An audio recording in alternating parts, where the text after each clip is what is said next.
আমরা তো অনেকে অনেক রকমভাবে পোলাও রান্না করে থাকি, তাই আজকে অন্যরকম করে পোলাও রান্না করবো আর আপনাদের সাথে একটু শেয়ার করব।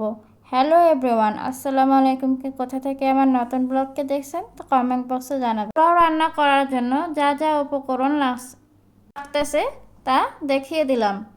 তার মতো পোলাওর চাল, মুরগির মাংস আর যা বাকি সব উপকরণ আছে দিয়ে দিব।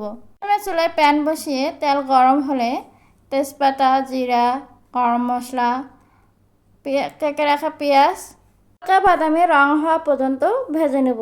আমি এই রেসিপিটি মালিহা মেহনাজ শাইরি আপুর ভিডিও দেখে একে একে এখন বাটা মশলাগুলো দিয়ে দেব, দিয়ে কষিয়ে নেব।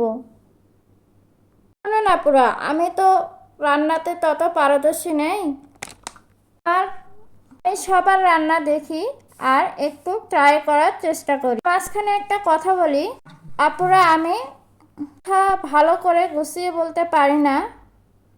আমার কোনো কথায় ভুল ত্রুটি হয়ে থাকলে ক্ষমা দৃষ্টিতে দেখবেন।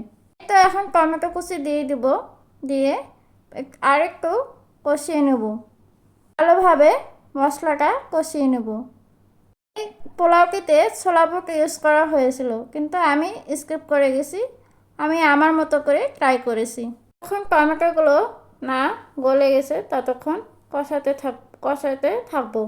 আপনাদের কারো যদি ঝাল ঝাল পোলাও খেতে ইচ্ছা করে তাহলে এভাবে বানিয়ে খেতে পারেন। আর রান্না যদি ভালো হয়ে থাকে তাহলে লাইক, কমেন্ট, শেয়ার করবেন এবং পাশে ফলো দিয়ে রাখবেন। তো মুরগির মাংসটা হলুদ লবণ দিয়ে মাখিয়ে রেখেছিলাম, এখন টমেটো কুচির উপর দিয়ে দেব মুরগির মাংস।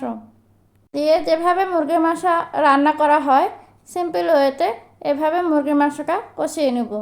ঝাল পোলাওকে কিন্তু রান্নাটা খুব একটা কঠিন নয়, সহজভাবে রান্নাটা করা যায়। তারপরে একে একে হলুদ, লবণ, পরিমাণ মতো গুঁড়ামরিচ দিয়ে আবারও একটু কষিয়ে রাখা পোলাওয়ের চাল ঢেলে দেব, দিয়ে আরেকটু ভেজে নেব। ভেজে নিয়ে মুরগির মাংস, পোলাওয়ের চাল একসঙ্গে ভেজে নিয়ে পোলাওটি খেতে কিন্তু ঝাল ঝাল হবে। এই গুঁড়ামরিচ একটু বেশি করে দিতে পারেন, আর কাঁচামরিচও পরিমাণ মতো দিলেই হবে।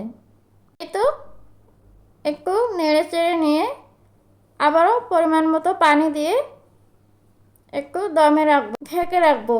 হয়ে গেল আমার ঝাল পোলাও। এখন ধনিয়া পাতা ছড়িয়ে দেবো, দিয়ে আবারও একটু ঢেকে নিয়ে দেখুন কত সুন্দর লাগতেছে।